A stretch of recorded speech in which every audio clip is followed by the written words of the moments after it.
Hello and welcome to the Daily Brown Bag. Today we're going to be talking about the mobile-friendly label. I'm Chad Hill and I'm joined by Adam Stetzer. Hey, good afternoon, Chad. Welcome to the Brown Bag. We've been talking about getting ready for mobile for a long time, Chad. It's been coming and now it's here, and we know that customers more and more want your website to be accessible both from a desktop and also to be very friendly on their mobile device. But today what we're covering, Chad, is a change from Google where they're adding a mobile-friendly label in their search results for those sites that are equipped, and they're going to be rolling this out over the next few weeks. So here's the dirt on this new release from Google. To have a site be eligible showing the mobile-friendly area with this mobile-friendly label, the bots have to see a couple things. Here's specifically what they're looking for. They're looking for text that can easily be read on a mobile device. They're looking for content that can be viewed without zooming or having to scroll horizontally.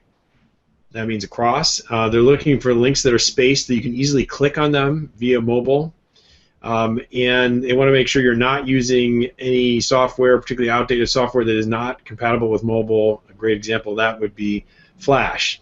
Now, Google also said that it is experimenting with using this mobile-friendly criteria that we just covered as a possible ranking factor. And if you recall, Chad, we covered this back in June last year, that sites that weren't mobile-friendly would have a negative impact in mobile search. We're now wondering if they're broadening those criteria as this is becoming more and more important for their entire search algorithm. I'm sure we'll have more on that as it becomes known. So what does this mean for our small business readers?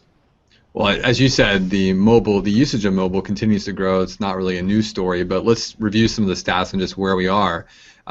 Use of mobile devices to access the internet has increased globally 67% over the past year, and this is according to StatCounter. And that actually has gone up 73% in the U.S., and now basically 24% of all searches are conducted via mobile. That means 66% are on desktops and the other 10% are on tablets. There are some countries out there like Greenland, India, South Africa, Saudi Arabia where actually mobile usage has overtaken the desktop. And of course the mobile usage is increasing much faster, much faster than tablet, which is interesting as these larger and larger mobile phones start to maybe eat into some of the former tablet market. There are some interesting stats here that talk about how consumers will abandon a site. 30% will abandon a site if it's not mobile compatible. And actually, Cisco has predicted that by 2017, we're going to actually have 1.4 mobile devices per person. So I suppose with all these other technologies coming out, we're actually going to be even more mobile than we are today.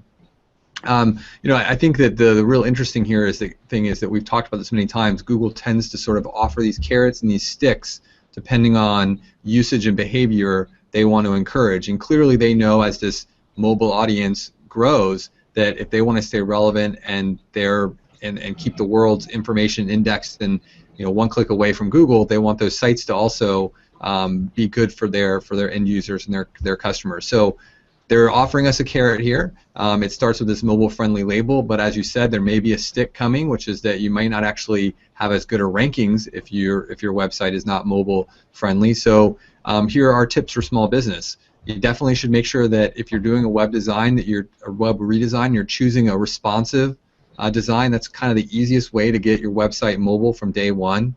You want to clean up, as you said, Adam, any images or things that should be clickable inside images, uses of Flash, make it real simple, and then make sure you prominently display your name, address, phone number, because a lot of mobile phones will automatically convert phone numbers and other things, even addresses into driving directions, phone numbers into clickable links to call. You want to make it easy for people.